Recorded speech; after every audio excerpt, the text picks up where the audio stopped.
9 മണി വാർത്ത ആരംഭിക്കുകയാണ്. വിദേശ ഫണ്ടുകളെ ആശ്രയിക്കാൻ ഞങ്ങൾ ആഗ്രഹിക്കുന്നില്ല. പക്ഷേ ഞങ്ങൾ അറിവ് കയറ്റുമതി ചെയ്യുകയും വരുമാനം വർദ്ധിപ്പിക്കുകയും ചെയ്യുന്നു. അത്തരം 3 സന്ദർഭങ്ങളിൽ അത് വിദേശ സംഭാവനയാണെന്ന് അവർ കരുതി. ഇതാണ് തനിക്കെതിരായ CBI അന്വേഷണത്തെക്കുറിച്ച് സോനം വാങ്ചുക് വിശദീകരിച്ചത്. നമുക്കറിയാം ആരാണ് സോനം വാങ്ചുക് എന്നുള്ളത്. അടുത്ത സമയത്ത് ഉണ്ടായ പ്രക്ഷോഭത്തിൽ ലഡാക്കിൽ പ്രത്യേകിച്ച് ഇതുമായി ബന്ധപ്പെട്ട് വലിയ ചർച്ചാ വിഷയമായ പേരാണ് സോനം വാങ്ചുക്കിൻ്റേത്. ഇപ്പോൾ ഒടുവിൽ സ്ഥാപനത്തിനെതിരെ വിദേശ സംഭാവന നിയന്ത്രണ നിയമത്തിൻ്റെ ലംഘനങ്ങൾ കണ്ടെത്തിയിരിക്കുകയാണ് CBI. ബാങ്ക് അക്കൗണ്ടുകളിൽ ദുരൂഹത കണ്ടെത്തിയിരിക്കുകയാണ് CBI. 9 വ്യക്തിഗത ബാങ്ക് അക്കൗണ്ടുകളുണ്ടെന്നും അതിൽ 2018-നും 2024-നും ഇടയിൽ ഈ അക്കൗണ്ടുകളിലേക്ക് കോടികൾ വന്നു എന്നുമാണ് കണക്കുകളായി CBI കണ്ടെത്തിയിരിക്കുന്നത്. അത് ഒരുപാട് തരത്തിലുള്ള വ്യാഖ്യാനങ്ങൾക്കിടയാക്കുന്നുണ്ട്. കള്ളപ്പണം വെളുപ്പിക്കൽ നിയമപ്രകാരം ഇതുമായി ബന്ധപ്പെട്ട ചോദ്യങ്ങൾ ഉയരുന്നുണ്ട്. സോനം വാങ്ചുക് കുരുക്കിലേക്കാണോ എന്ന ചോദ്യമാണ് 9 മണിക്ക് ഈ വാർത്താ ബുള്ളറ്റിനിൽ പ്രധാനമായും ഉയരുന്നത്. അതിൽ ഒന്ന്, ഇപ്പോൾ നമുക്കറിയാം ഇത്തരത്തിൽ ഈ പ്രക്ഷോഭവുമായി ബന്ധപ്പെട്ട് അദ്ദേഹത്തിൻ്റെ പല പ്രഖ്യാപനങ്ങളും ആഹ്വാനങ്ങളും ഒക്കെ കാരണമായി എന്ന വിലയിരുത്തൽ കേന്ദ്ര ആഭ്യന്തര മന്ത്രാലയത്തിനുണ്ട്. സ്വാഭാവികമായും അത്തരം വിഷയങ്ങളിൽ കേസുകൾ എടുത്തേക്കാം. ഒരു പക്ഷേ പല കേന്ദ്രങ്ങളിൽ നിന്നും നൂറുകണക്കിന് പ്രതിഷേധക്കാരുമായി പോലീസ് ഏറ്റുമുട്ടിയപ്പോൾ അതിൽ 4 പേർ കൊല്ലപ്പെട്ടപ്പോഴൊക്കെ ഇയാളുടെ പങ്കാളിത്തം ഇതുമായി ബന്ധപ്പെട്ട് സംശയ സാഹചര്യം കൂടി ഇതിനോട് ചേർത്ത് വെക്കണം. നമുക്ക് പ്രധാന തലക്കെട്ടുകളിലേക്ക് പോകാം. ലഡാക്ക് സംഘർഷത്തിനിടെ സോനം വാങ്ചുക്കിനെതിരെ കേന്ദ്ര നടപടി. സ്ഥാപനത്തിന്റെ FCRA ലൈസൻസ് റദ്ദാക്കി കേന്ദ്ര ആഭ്യന്തര മന്ത്രാലയം. സോനം വാങ്ചുക്കിനെതിരെ CBI അന്വേഷണവും. 50 പേർ കസ്റ്റഡിയിൽ. യോഗം വിളിച്ച് ലഫ്റ്റനന്റ് ഗവർണർ. നിരോധനാജ്ഞ തുടരുന്നു.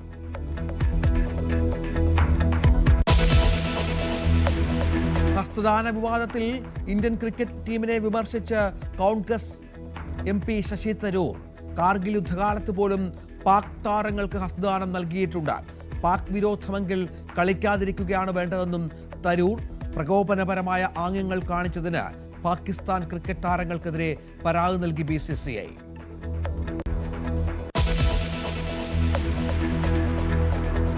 സംസ്ഥാനത്ത് മഴ ശക്തമാകും. അടുത്ത 3 ദിവസത്തേക്ക് തീവ്ര മഴ. 7 തെക്കൻ ജില്ലകളിൽ ഇന്ന് യെല്ലോ അലർട്ട് പ്രഖ്യാപിച്ചു.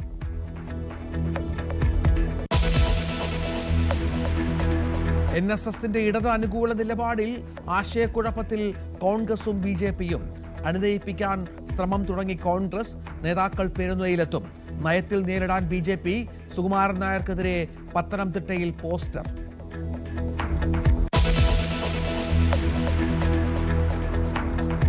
ഷാഫിക്കെതിരെ ഗുരുതര പരാമർശവുമായി CPM ജില്ലാ സെക്രട്ടറി.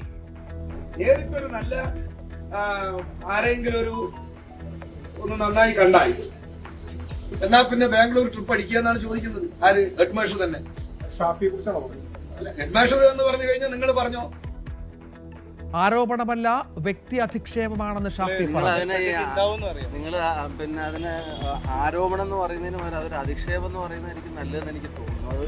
ആ അർത്ഥത്തിൽ അയാൾ പറഞ്ഞ വാക്കുകൾക്ക് അതേ അർത്ഥത്തിൽ മറുപടി പറയേണ്ടതെന്ന് പോലും എനിക്ക് തോന്നുന്നില്ല. ഒരു മറുപടി പോലും അറിയിക്കുന്നു.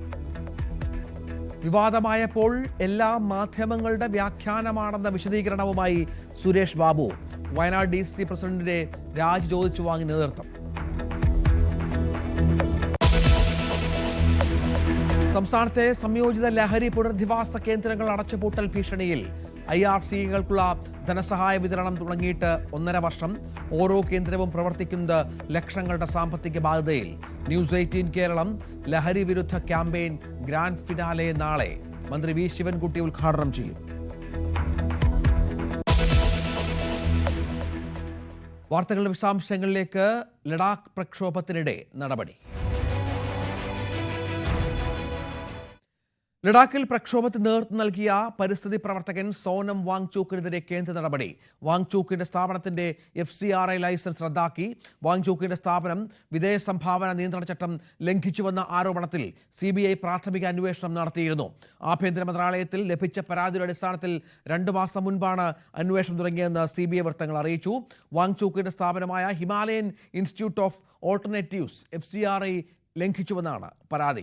മനു ഭരത് ഏറ്റവും പുതിയ വിവരങ്ങളുമായി ചേരുകയാണ്. മനു, 2 മാസം മുമ്പ് നടത്തിയ അല്ലെങ്കിൽ ആരംഭിച്ച ഒരു അന്വേഷണമാണ്.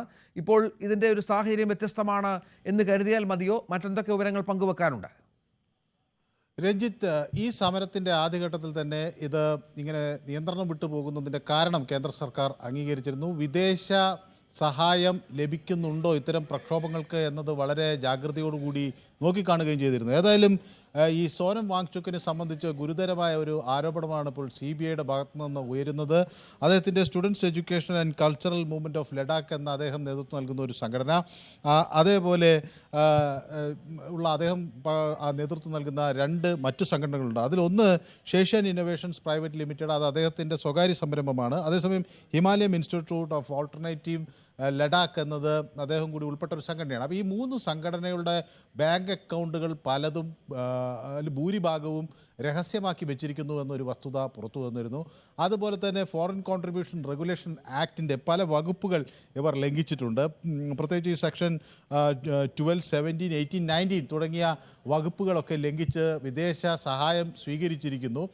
മാത്രവുമല്ല, ഈ അക്കൗണ്ടുകളിൽ നിന്ന് സ്വന്തം അക്കൗണ്ടുകളിലേക്ക് വാങ്ചുക്ക് പണം ഇടപാട് നടത്തിയിരിക്കുന്നു. അതിൽ 9 അക്കൗണ്ടുകൾ ഇദ്ദേഹത്തിനുണ്ട്. അതിലൊന്ന് മാത്രമാണ് പരസ്യമാക്കിയിട്ടുള്ളത്, ബാക്കി 8 രഹസ്യമാണ്. അപ്പോൾ ഇങ്ങനെ സാമ്പത്തിക ക്രമക്കേടിൻ്റെ ഒരു വലിയ കഥ പുറത്തേക്ക് വരികയാണ്. അതേസമയം വാങ്ചുക്ക് ഇതിൽ പറയുന്നത് ഇത് പലപ്പോഴും വിദ്യാഭ്യാസ ആവശ്യങ്ങൾക്കും അതുപോലെയുള്ള പ്രവർത്തനങ്ങൾക്കും വേണ്ടി വിദേശത്തു നിന്ന് ലഭിച്ച ഫണ്ടാണ്, സ്വീഡിഷ് കേന്ദ്രമായ ചില സന്നദ്ധ സംഘടനകളിൽ നിന്ന് ലഭിച്ച ഫണ്ടാണെന്നൊക്കെ അദ്ദേഹം വ്യക്തമാക്കുന്നു. ചിലത് അവരുടെ പ്രത്യേകിച്ച് ഈ ഷെഷ്യോൺ ഇന്നോവേഷൻസിൻ്റെ ചില അറിവുകൾ പുറത്തേക്ക് കൊടുക്കുമ്പോൾ കിട്ടിയ ലാഭമാണ് എന്ന് അദ്ദേഹം പറയുന്നു. അങ്ങനെ അദ്ദേഹത്തിൻ്റെതായ ന്യായീകരണങ്ങൾ നിരത്തുന്നു. പക്ഷേ എന്തായാലും വ്യാപകമായ ഒരു സാമ്പത്തിക ഇടപാട് നടന്നിട്ടുണ്ട്. അതിൽ പലതും രഹസ്യമായിരുന്നു, അല്ലെങ്കിൽ രഹസ്യമാക്കി വെച്ചു എന്ന ഒരു കുറ്റം അദ്ദേഹത്തിന് മുകളിലുണ്ട്. അത് ഒരുപക്ഷെ കൂടുതൽ അന്വേഷണങ്ങൾ വരുമ്പോൾ അതിൻ്റെ കൂടുതൽ വിശദാംശങ്ങൾ പുറത്തു നൽകാൻ കഴിയും എന്നാണ് CBI വ്യക്തമാക്കുകയും ചെയ്യുന്നത്. ഏതായാലും ഈ പ്രദേശത്ത് സുരക്ഷാ സംവിധാനം ശക്തമാക്കാനുള്ള നടപടികൾ കൂടുതൽ കേന്ദ്രം എടുക്കുകയാണ്. ഇന്ന് ലഫ്റ്റനന്റ് ഗവർണർ കവീന്ദ്ര ഗുപ്തയുടെ നേതൃത്വത്തിൽ അവിടെ സുരക്ഷാ സാഹചര്യങ്ങൾ വിലയിരുത്തി. കർഫ്യൂ ഈ ലേ അതുപോലെ കാർഗിൽ മേഖലകളിൽ വളരെ ശക്തമായി തന്നെ നടപ്പിലാക്കുന്നുണ്ട്. കാർഗിൽ ഡെമോക്രാറ്റിക് അലയൻസും അതുപോലെ ലേ അപെക്സ് ബോഡിയും ഒക്കെ ആഹ്വാനം ചെയ്തിട്ടുള്ള ഈ നടപടികൾ, അതുമായി ബന്ധപ്പെട്ടൊരു 19ഓളം പേരെ അറസ്റ്റ് ചെയ്തിട്ടുണ്ട്. ഒരു 80ലധികം ആളുകൾ അവിടെ ഇപ്പോൾ പരിക്കേറ്റവരുണ്ട്. ഈ വിദേശ പൗരർ, പ്രത്യേകിച്ച് നേപ്പാൾ പൗരന്മാർ വരെ പിടിയിലായി എന്ന വിവരങ്ങൾ പുറത്തു വരുന്നുണ്ട്. അപ്പോൾ ഇതിന് പുറത്തു നിന്നുള്ള പിന്തുണയുണ്ട് എന്ന കാര്യം കേന്ദ്ര സർക്കാർ ആവർത്തിക്കുകയാണ്. വിദേശകാര്യ മന്ത്രാലയം ഇത് ഗൗരവമായി പരിശോധിക്കുന്നു. ആഭ്യന്തര മന്ത്രാലയമാകട്ടെ ഇത് ഈ വാങ്ചുക്കിൻ്റെ ഇത്തരത്തിലുള്ള പ്രതികരണങ്ങളാണ് അവിടെയുള്ള കലാപത്തിന് വഴിവെച്ചത്. ഇതിൻ്റെ പുറകിലുള്ള സാമ്പത്തിക സ്രോതസ്സ് വളരെ ശക്തമായി തന്നെ അന്വേഷിക്കണം എന്ന ഒരു നിലപാടിലുമാണ്. അപ്പോൾ ലഡാക്കിൽ നടന്ന കലാപം അത് ഒരു BJP വിരുദ്ധമോ കേന്ദ്ര വിരുദ്ധമോ അല്ല. അതൊരു പക്ഷേ BJP ഓഫീസുകൾ കത്തിച്ചു കാണും, കേന്ദ്ര സർക്കാരിനെതിരെയുള്ള നിലപാടുകൾ എടുത്തത്. പക്ഷേ അത് വലിയ തോതിൽ പുറത്തുനിന്ന് പിന്തുണ ലഭിച്ച ഒരു നീക്കമായിട്ടാണ് ഇപ്പോൾ കേന്ദ്ര സർക്കാർ അതിനെ കാണുന്നത്. ശരി, മനു ഭാരതാണ് വിവരങ്ങൾ പങ്കുവച്ചുകൊണ്ടിരിക്കുന്നത്. നമുക്കിനിയും മറ്റൊരു പ്രധാനപ്പെട്ട വാർത്ത, NSS നിലപാട് BJPയെയും കോൺഗ്രസിനെയും ഒരുപോലെ ആശയക്കുഴപ്പത്തിലാക്കി.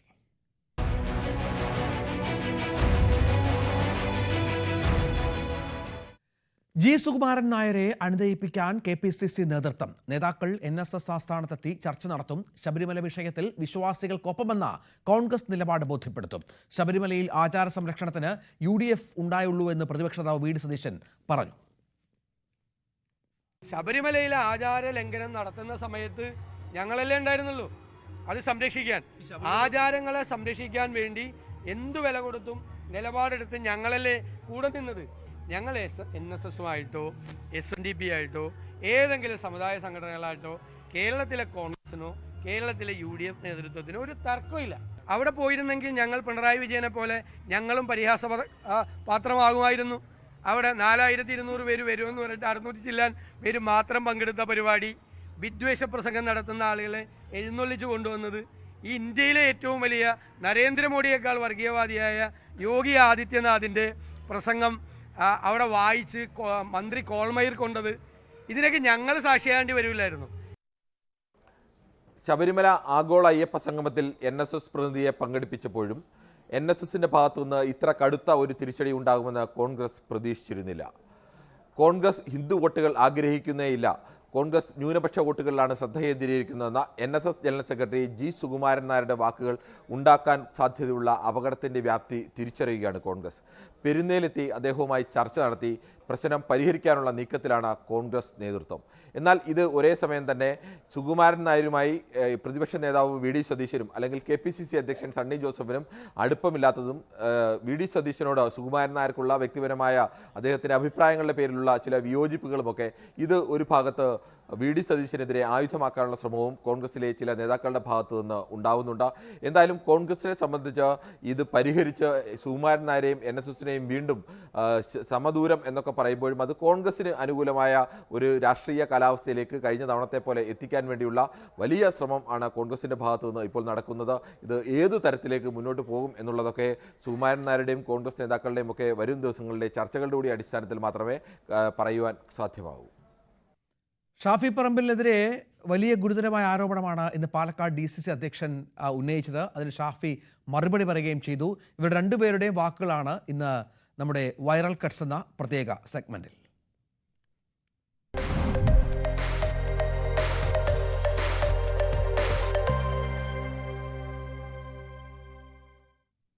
ക്ഷമിക്കണം, സുകുമാരൻ നായരുടെക്കെതിരെയുള്ള പത്തനംതിട്ടയിലെ ബാനർ അത് വളരെ പ്രധാനപ്പെട്ട ഒന്നാണ്. കാരണം സുകുമാരൻ നായർക്കെതിരെ സമുദായ അംഗങ്ങൾക്കിടയിൽ ചില വിമർശനങ്ങളുണ്ട് എന്നുള്ള സൂചനകൾ പുറത്തു വന്നിരുന്നു. കാരണം നിലപാടെടുത്തപ്പോൾ വലിയ വിമർശനങ്ങൾ സോഷ്യൽ മീഡിയയിൽ പ്രത്യക്ഷപ്പെട്ട പശ്ചാത്തലം കൂടിയുണ്ട്.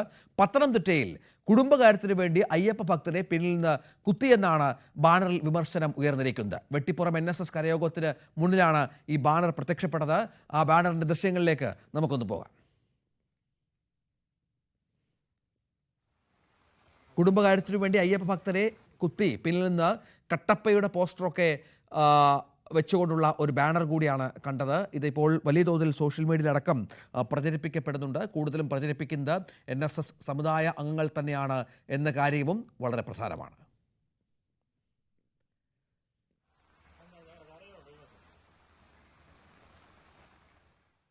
നമുക്കിനി നമ്മുടെ പഞ്ച് ഡയലോഗിലേക്ക് പോകാം.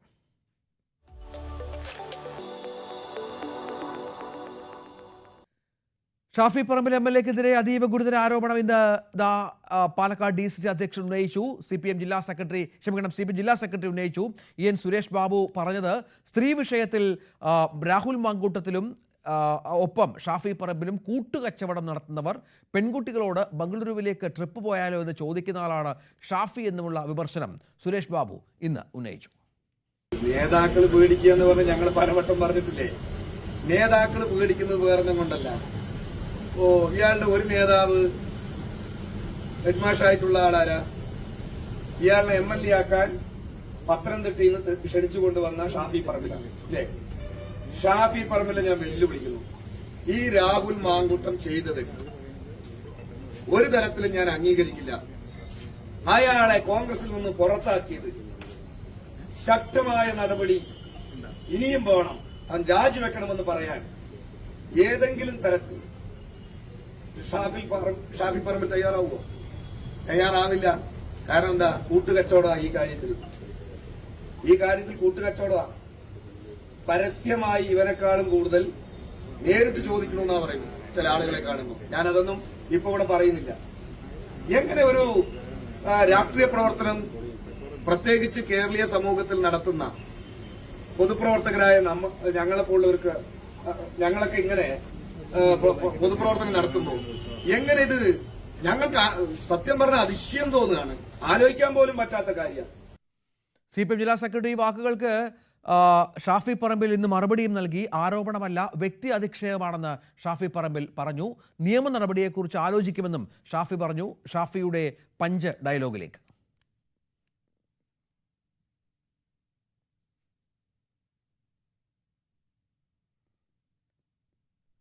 അതിലേക്ക് വരാം. സംസ്ഥാനത്ത് അടുത്ത 3 ദിവസത്തേക്ക് ശക്തമായ മഴയ്ക്ക് സാധ്യതയുണ്ട് എന്നാണ് കാലാവസ്ഥാ പ്രവചനം. തുടർന്ന് കേരളം, കർണാടക, ലക്ഷദ്വീപ് തീരങ്ങളിൽ മത്സ്യത്തൊഴിലാളികൾക്ക് ജാഗ്രതാ നിർദ്ദേശം നൽകി. തിരുവനന്തപുരം, കൊല്ലം, പത്തനംതിട്ട, ആലപ്പുഴ, കോട്ടയം, ഇടുക്കി, എറണാകുളം എന്നീ ജില്ലകളിൽ യെല്ലോ അലേർട്ട് ഇന്ന് പ്രഖ്യാപിച്ചിട്ടുണ്ട്.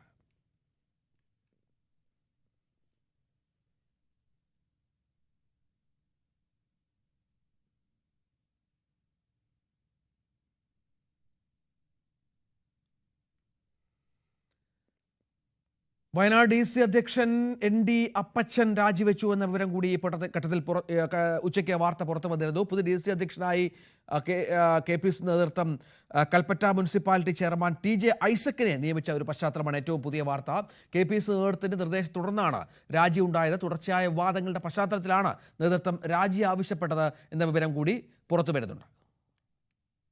വയനാട് DCC ട്രഷറർ NM വിജയന്റെ ആത്മഹത്യയുമായി ബന്ധപ്പെട്ട് ഉയർന്ന വിവാദങ്ങൾക്ക് പിന്നാലെയാണ് DCC അധ്യക്ഷ സ്ഥാനത്ത് നിന്ന് ND അപ്പച്ചനെ മാറ്റണമെന്ന ആവശ്യം ഒരു വിഭാഗം നേതാക്കൾ KPCC നേതൃത്വത്തെ അറിയിച്ചത്. പക്ഷേ പെട്ടെന്ന് അങ്ങനെയൊരു മാറ്റത്തിലേക്ക് കാര്യങ്ങൾ നയിച്ചാൽ പാർട്ടിയിൽ വലിയ പൊട്ടിത്തെറി ഉണ്ടാകും, ജില്ലയിൽ അത് വലിയ വിഭാഗീയതയ്ക്ക് വഴിവെക്കുമെന്നൊരു വിലയിരുത്തലായിരുന്നു KPCC നേതൃത്വം. പക്ഷേ അതിന് പിന്നാലെ ജോസ് നെല്ലിടത്തിൻ്റെ ആത്മഹത്യ കൂടി എത്തിയതോടെയാണ് ഇനി ഗത്യന്തരമില്ല, ഇനി ഇങ്ങനെ DCC തുടരാനാകില്ല എന്നൊരു നിലപാടിലേക്ക് KPCC നേതൃത്വം എത്തിയത്. മാത്രവുമല്ല, രാഹുൽ ഗാന്ധിയും ഇപ്പോൾ പ്രിയങ്ക ഗാന്ധിയും പ്രതിനിധീകരിക്കുന്ന ലോക്സഭാ മണ്ഡലം കൂടിയാണ് വയനാട്. അങ്ങനെ ഒരു സ്ഥലത്ത് കോൺഗ്രസിനുള്ളിൽ ഉണ്ടാകുന്ന ഇത്തരം പ്രശ്നങ്ങൾ ദേശീയ തലത്തിൽ ശ്രദ്ധിക്കപ്പെടുന്ന തരത്തിലേക്ക് BJP ഉയർത്തിക്കാണിക്കുന്ന ഒരു രാഷ്ട്രീയ സാഹചര്യമുണ്ട്. ആ പശ്ചാത്തലത്തിൽ കൂടിയാണ് ഇപ്പോഴുണ്ടായിരിക്കുന്ന വിവാദങ്ങളിൽ നിന്ന് പാർട്ടിയുടെ മുഖം രക്ഷിക്കാൻ ഒരു പ്രതിരോധം തീർക്കുന്ന നടപടിയുടെ ഭാഗമായി DCC അധ്യക്ഷ സ്ഥാനത്ത് നിന്ന് ND അപ്പച്ചനോട് KPCC നേതൃത്വം തന്നെ രാജി ആവശ്യപ്പെട്ടത്. പ്രിയങ്ക ഗാന്ധി കഴിഞ്ഞ ഏതാനും ദിവസങ്ങളായി തുടർച്ചയായി വയനാട് മണ്ഡലത്തിൽ സന്ദർശനം നടത്തിയിരുന്നു. അപ്പോൾ ND അപ്പച്ചൻ പ്രിയങ്ക ഗാന്ധിയെ നേരിൽ കാണാനും വിശദീകരണം നൽകാനും ശ്രമിച്ചിരുന്നുവെങ്കിലും അവർ അതിന് താല്പര്യപ്പെട്ടിരുന്നില്ല. അതിൽ കൃത്യമായ അതൃപ്തി അവർ നേതൃത്വത്തെ അറിയിക്കുകയും ചെയ്തിരുന്നു. അതിന് പിന്നാലെയാണ് ND അപ്പച്ചന്റെ നില പാർട്ടിയിൽ അധ്യക്ഷ സ്ഥാനത്ത് തുടരുന്നതിൽ കൂടുതൽ പരിങ്ങലിലായത്. നിലവിൽ ലഭിക്കുന്ന സൂചനകൾ അനുസരിച്ച് തിരുവനന്തപുരത്തിന് സമാനമായി ഒന്നുകിൽ താൽക്കാലികമായി അധ്യക്ഷനെ നിയമിക്കുക, അതല്ല എങ്കിൽ പുനഃസംഘടന പൂർത്തിയായി നടക്കുന്ന സമയത്ത് അത് വൈകാതെ തന്നെ പുനഃസംഘടന പൂർത്തിയാകുമെന്ന സൂചനകൾ പുറത്തു വരുന്നുണ്ട്. പുതിയ DCC അധ്യക്ഷൻ വയനാട്ടിലേക്കും വരട്ടെ എന്നൊരു തീരുമാനത്തിലാണ് നേതൃത്വം എന്നാണ് അറിയുന്നത്. എന്തായാലും നിലവിൽ ഇതുമായി ബന്ധപ്പെട്ട് വയനാട്ടിൽ കോൺഗ്രസ് പാർട്ടിയെ വെട്ടിലാക്കിക്കൊണ്ട് നടന്ന വലിയ രാഷ്ട്രീയ പ്രചാരണങ്ങളുണ്ടായിരുന്നു. അതിനെ മറികടക്കാൻ ND അപ്പച്ചന്റെ രാജിയിലൂടെ കഴിയുമെന്ന വിലയിരുത്തലിലാണ് KPCC നേതൃത്വവും ഹൈക്കമാൻഡും. ശശി തരൂർ ഇന്ന് ഇന്ത്യൻ ക്രിക്കറ്റ് ടീമിനെതിരെ രംഗത്ത് വന്നു.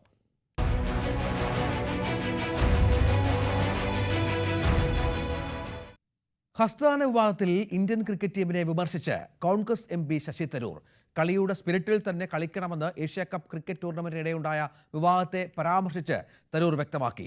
കാർഗിൽ യുദ്ധകാലത്ത് പോലും ഇന്ത്യൻ ടീം പാക് താരങ്ങൾക്ക് ഹസ്തദാനം നൽകിയിട്ടുണ്ടെന്നും ഇന്ത്യൻ എക്സ്പ്രസിൽ എഴുതിയ ലേഖനത്തിൽ തരൂർ വ്യക്തമാക്കുന്നു.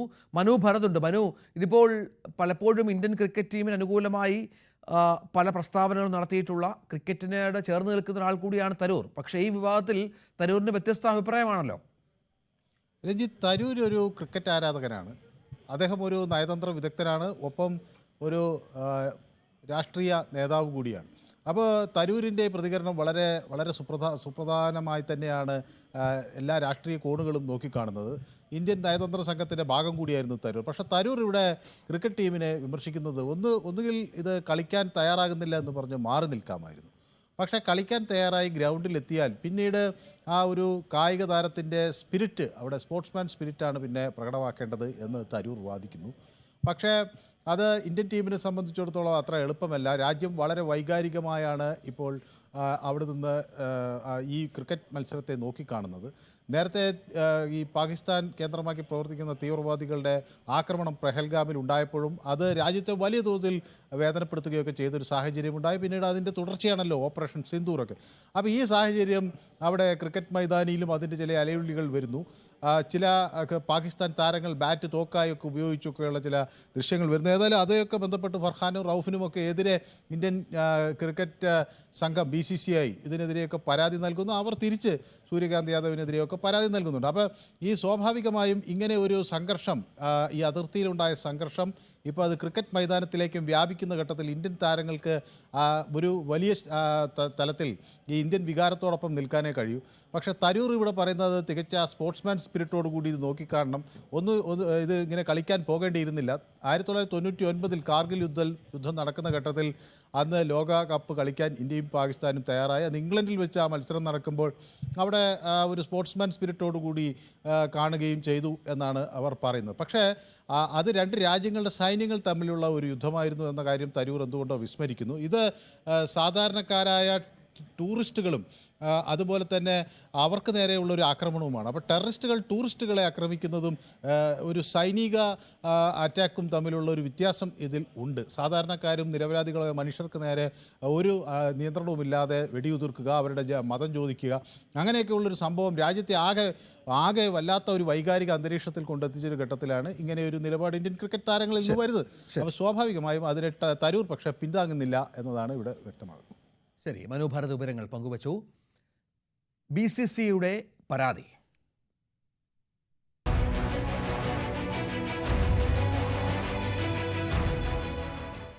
ഏഷ്യാകപ്പ് മത്സരത്തിനിടെ പ്രകോപനപരമായ ആംഗ്യങ്ങൾ കാണിച്ചതിന് പാകിസ്ഥാൻ ക്രിക്കറ്റ് താരങ്ങൾക്കെതിരെ പരാതി നൽകി BCCI.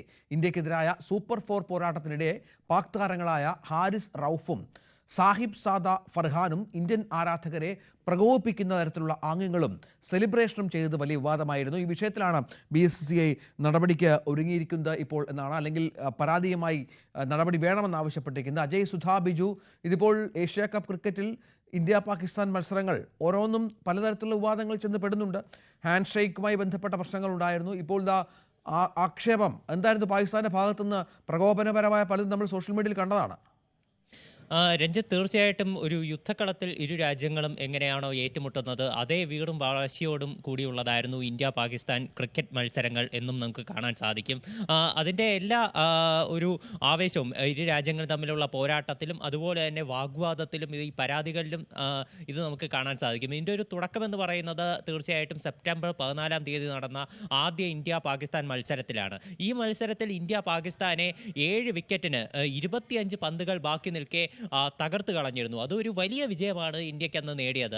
ഇത്തരത്തിൽ ഇന്ത്യക്കെതിരെ ഒരു നാണം കെട്ട തോൽവി ഏറ്റുവാങ്ങിയതിൻ്റെ എല്ലാവിധ ഫ്രസ്ട്രേഷനും കൂടി ആയിരുന്നു അടുത്ത മത്സരത്തിന് സൂപ്പർ 4 മത്സരത്തിൽ ഇന്ത്യക്കെതിരെ പാകിസ്ഥാൻ മത്സരത്തിന് ഇറങ്ങിയത്. അപ്പോൾ ഈ മത്സരവേദിയിൽ വെച്ചാണ് ഇന്ത്യൻ കാണികളെ പ്രകോപിതരാക്കുകയും അവരെ വൈകാരികമായി അവരെ മുറിവേൽപ്പിക്കുകയും ചെയ്യുന്ന തരത്തിലുള്ള ചില ആംഗ്യങ്ങൾ പാകിസ്ഥാൻ താരങ്ങളുടെ ഭാഗത്തു നിന്നുണ്ടായത്.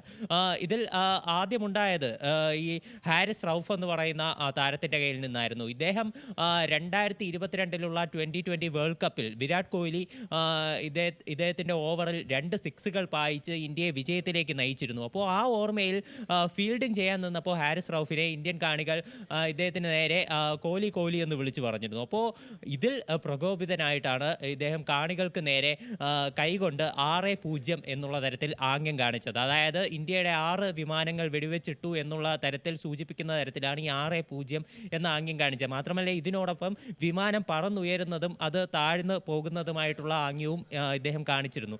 അതുപോലെ തന്നെ മറ്റൊരു പ്രകോപനപരമായിട്ടുള്ള സമീപനം ഉണ്ടായിട്ടുള്ളത് ബാറ്റ്സ്മാനായിട്ടുള്ള സാഹിബ് സാദ ഫർഹാൻ്റെ പക്കൽ നിന്നായിരുന്നു. ഇയാൾ ഇന്ത്യൻ ബൗളർമാർക്കെതിരെ 50 അടിച്ചതിന് ശേഷം കാണികൾക്ക് നേരെ ബാറ്റ് ഉയർത്തിക്കൊണ്ട് വെടിവെക്കുന്ന തരത്തിലൊരു ആംഗ്യം കാണിച്ചിരുന്നു. അപ്പോൾ ഇതും ഈ ഇന്ത്യൻ വിമാനങ്ങളെ വെടിവെച്ചിട്ടു എന്നുള്ള തരത്തിലുള്ള ഒരു ആംഗ്യമായിരുന്നു ഇയാളുടെ പക്കൽ നിന്നും ഉണ്ടായത്. അപ്പോൾ ഈ 2 കാര്യങ്ങളും ചൂണ്ടിക്കാണിച്ചിട്ടാണ് ഇന്ത്യ BCCI ICCIക്ക് പരാതി നൽകിയിട്ടുള്ളത്. ഈ പരാതി ICCI പരിശോധിച്ചുകൊണ്ടിരിക്കുകയാണ്. മാത്രമല്ല ഇന്ത്യൻ ബാറ്റ്സ്മാൻമാരായിട്ടുള്ള ഗില്ലിനെയും അതുപോലെ അഭിഷേക് ശർമ്മയും അപമാനിക്കുന്ന തരത്തിലുള്ള ചില പരാമർശങ്ങളും ഹാരിസ് റൌഫ് നടത്തിയിരുന്നു. ഈ വിഷയം ചർച്ച ചെയ്യാൻ വേണ്ടി ഇരു താരങ്ങളെയും ICC വിളിപ്പിക്കും എന്ന് അറിയിച്ചിട്ടുണ്ട്. ICCയുടെ എലൈറ്റ് പാനൽ റഫറി ആയിട്ടുള്ള റിച്ചി റിച്ചാർഡ്സിന് മുന്നിൽ ഇരുവരും ഹാജരാകണമെന്ന് അറിയിച്ചിട്ടുണ്ട്. ഈ പരാതി സത്യമാണെന്ന് തെളിഞ്ഞാൽ 2 പേർക്കെതിരെ കർശന നടപടി ഉണ്ടാകുമെന്നാണ് ICC അറിയിച്ചിട്ടുള്ളത്. ശരി, റിപ്പോർട്ട് ന്യൂസ് 18. ബിന്ദുവിനെ കൊലപ്പെടുത്തിയ എന്ന് സെബാസ്റ്റ്യൻ കുറ്റസമ്മതം നടത്തിയതായി റിപ്പോർട്ടിൽ പറയുന്നു. മൃതദേഹം പല കഷ്ണങ്ങളാക്കി വിവിധയിടങ്ങളിൽ മറവ് ചെയ്തുവെന്നും പ്രതി സെബാസ്റ്റ്യൻ അന്വേഷണ ഉദ്യോഗസ്ഥർക്ക് മൊഴി നൽകി. ജൈനമ്മ തിരോധാന കേസിൽ ചോദ്യം ചെയ്യലിനിടയിലാണ് ബിന്ദുവിനെ കൊന്നുവെന്ന് പ്രതി സമ്മതിച്ചത്. ചേർത്തല തിരോധാന കേസിൽ ഏറ്റവും നിർണായകമായ ഒരു ചുവടുവയ്പ്പിലേക്കാണ് അന്വേഷണ സംഘം എത്തിയിരിക്കുന്നത്. ഇന്ന് നമുക്ക് ലഭ്യമായ റിമാൻഡ് റിപ്പോർട്ട് പ്രകാരം സെബാസ്റ്റ്യൻ ബിന്ദു പത്മനാഭനെ കൊലപ്പെടുത്തിയെന്ന കുറ്റസമ്മത മൊഴി ക്രൈംബ്രാഞ്ചിന് നൽകിയിരിക്കുന്നു എന്നുള്ളതാണ് ക്രൈംബ്രാഞ്ച് CI ഹേമന്ത് നൽകിയ റിമാൻഡ് റിപ്പോർട്ടിൽ വ്യക്തമാക്കിയിട്ടുള്ളത്. അതിൽ തന്നെ സെബാസ്റ്റ്യൻ തന്റെ അന്വേഷണത്തിൽ സെബാസ്റ്റ്യൻ ബിന്ദു പത്മനാഭനെ കൊലപ്പെടുത്തിയിട്ടുണ്ടെന്ന് തനിക്ക് ബോധ്യമായി എന്നും അന്വേഷണ ഉദ്യോഗസ്ഥൻ ഈ റിമാൻഡ് റിപ്പോർട്ടിൽ വ്യക്തമാക്കുന്നുണ്ട്. അതിനോടൊപ്പം ജൈനമ്മ തിരോധാന കേസിന്റെ ഭാഗമായി അന്വേഷണ സംഘം സെബാസ്റ്റ്യനെ ചോദ്യം ചെയ്തപ്പോഴാണ് ഇത്തരത്തിൽ ഈ ബിന്ദു പത്മനാഭനെ താൻ കൊലപ്പെടുത്തിയെന്നുള്ള കുറ്റസമ്മത മൊഴി കൂടി നൽകിയിട്ടുള്ളത്.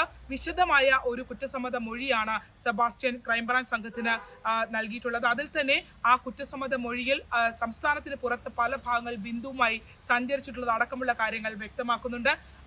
സംസ്ഥാനത്തിന് പുറത്ത് ബിന്ദുവിനെ കൊലപ്പെടുത്തിയ ശേഷം മൃതദേഹ അവശിഷ്ടങ്ങൾ സംസ്ഥാനത്തിന്റെ പുറത്ത് പല ഭാഗങ്ങളിലായി ഉപേക്ഷിച്ചിട്ടുണ്ട് എന്നുള്ള സൂചനകളുമൊക്കെ ലഭ്യമാകുന്നുണ്ട്.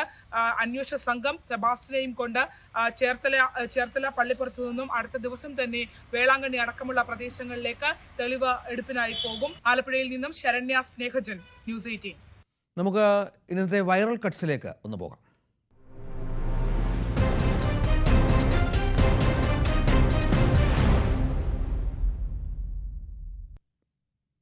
കോഴിക്കോട് വാഹനമിടിച്ച് കാൽനട യാത്രക്കാരൻ മരിച്ച സംഭവത്തിൽ കാർ ഓടിച്ച ഡോക്ടർ അറസ്റ്റിൽ. താനൂർ സ്വദേശി ഡോക്ടർ NP റിയാസാണ് അറസ്റ്റിലായത്. മനഃപൂർവ്വമല്ലാത്ത നരഹത്യ, അപകടകരമായ ഡ്രൈവിംഗ് എന്നീ വകുപ്പുകൾ ചുമത്തി.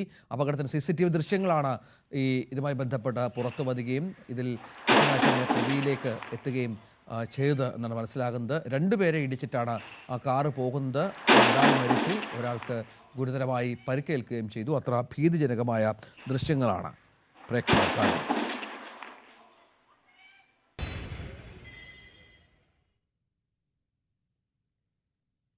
9 മണി വാർത്ത പൂർണ്ണമാവുകയാണ്. നമസ്കാരം.